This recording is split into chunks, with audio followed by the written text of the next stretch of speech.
Assalamualaikum warahmatullahi wabarakatuh. Saya Diki Ramadana dengan PN 537.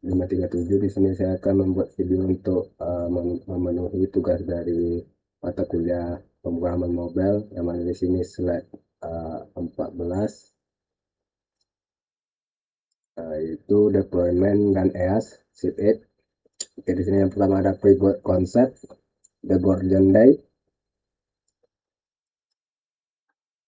Selama proses belajar dan pengembangan awal, kita sangat dimanjakan oleh kemudahan Expogo. Aplikasi ini ibarat sepeda roda 3 yang aman dan stabil. Kita bisa langsung mengayuh tanpa takut jatuh karena semua konfigurasi natif sudah disiapkan oleh tim Expo.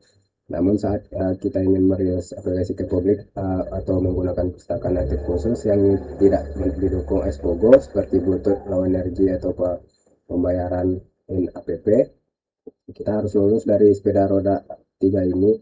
Kita memasuki fase yang disebut pre-build, di mana kita beralih dari lingkungan sandbox yang terbatas menuju lingkungan development build yang penuh kuasa. Ini adalah momen di mana kodemu bertransformasi dari sekedar script JavaScript menjadi aplikasi natif Android dan iOS yang sesungguhnya siap untuk berdiri sendiri.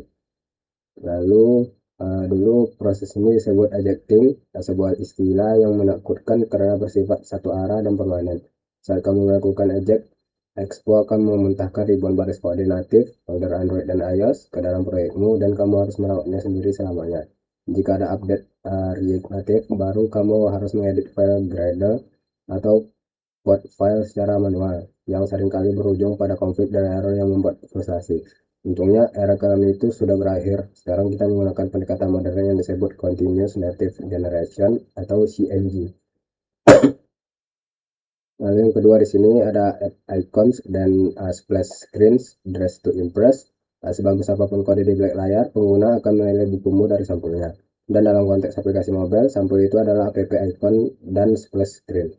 Icon aplikasi adalah elemen visual pertama yang dilihat pengguna di toko aplikasi dan di layar beranda mereka. Icon yang buram, tidak proporsional, atau terlihat amatir akan menurunkan kepercayaan pengguna secara instan sebelum mereka bahkan membuka aplikasimu. Di React Native, dengan Expo, kita tidak perlu membuat 20 ukuran icon berbeda secara manual untuk setiap jenis iPhone dan Android. Expo menyediakan mekanisme konfigurasi aset yang cerdas di app.json yang akan memproses satu gambar berkualitas tinggi menjadi berbagai ukuran yang dibutuhkan sistem operasi. Namun, tantangan terbesar ada pada ekosistem Android yang memiliki fitur adaptive icons.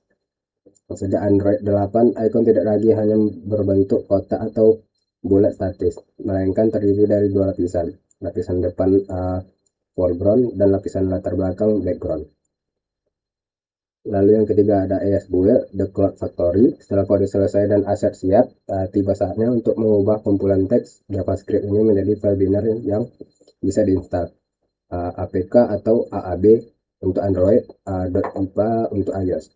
Dulu proses kompilasi atau build ini membutuhkan komputer dengan dengan spesifikasi Dewa. Untuk membuat aplikasi iOS, kamu wajib memiliki komputer Mac. Pengguna Windows dan Linux hanya bisa gigit jari untuk meminjam laptop teman. Masalah ini dipecahkan oleh ES Build Expo Application Service, sebuah layanan CI atau CD, continuous integration atau continuous deployment berbasis awan. Anggaplah ESBuild sebagai pabrik cloud, di mana kamu mengirimkan cetak biru kode aplikasimu dan server kuat milik Expo yang akan merakitnya menjadi aplikasi jadi. Keunggulan utama ESBuild adalah ia mendemokratisasi pengembangan iOS. Kamu bisa menulis kode di laptop Windows murah seharga 5 jutaan, mengirim perintah build chaos dan menerima file .ipa yang valid untuk diunggah ke Apple App Store. Kamu tidak perlu membeli MacBook seharga 20 juta hanya untuk merilis aplikasi. Yang keempat ada OTA Updates, The Secret Weapon.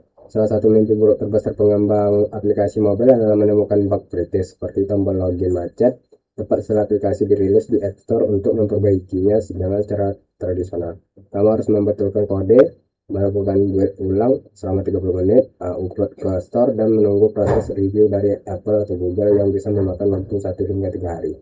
Selama waktu tunggu itu, pengguna terus marah-marah dan memberikan rating bintang 1.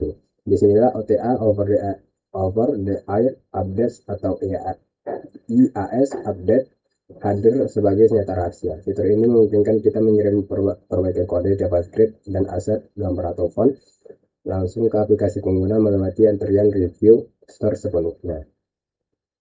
Lalu yang kelima ada monitoring dan analytics the black box. Nah, sebelum aplikasi dirilis ke publik, banyak developer pemula yang merasa tugasnya sudah selesai.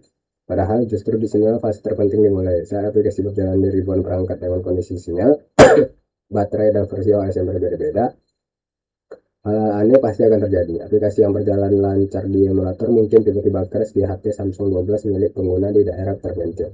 Tanpa ada pemantauan, kita buta. Nah, kita tidak tahu bahwa aplikasi kita rusak kecuali ada pengguna yang berbaik hati mengirim email komplain yang jarang terjadi. Biasanya mereka langsung uninstall. Kita membutuhkan kotak hitam black box seperti di pesawat terbang yang merekam segala kejadian sebelum kecelakaan terjadi. Lalu alat standar industri untuk tugas ini adalah Sentry. Sentry bukan sekadar mencatat error biasa, ia terintegrasi dengan React Native untuk memberikan laporan crash yang sangat detail. Saat aplikasi error, Sentry tidak hanya memberitahu error null pointer ejection, tetapi juga memberitahu kita. Error terjadi di layar login baris ke-45 pada HP Xiaomi Redmi 9, baterai tinggal 15, sinyal Wi-Fi lama, dan ini adalah langkah-langkah yang dilakukan pengguna sebelum error terjadi. Klik tombol A, ketik teks, klik submit. Konteks atau jejak rekam breadcrumbs ini sangat tak ternilai harganya untuk proses debugging. Kita bisa merekonstruksi kejadian error tersebut di laptop kita dan memperbaikinya. Lalu yang kedua ada integritas keselamatan delegasi WLAN. Yang pertama ada deployment dan konsep amal jaya, yang kedua OTA update dan konsep tobat yang segera. Lalu ada monitoring, sentry dan muraqabah atau pengawasan. Baik, hanya itu saja yang dapat saya sampaikan. Mohon maaf jika ada kesalahan kata. Sekian dari saya. Assalamualaikum warahmatullahi wabarakatuh.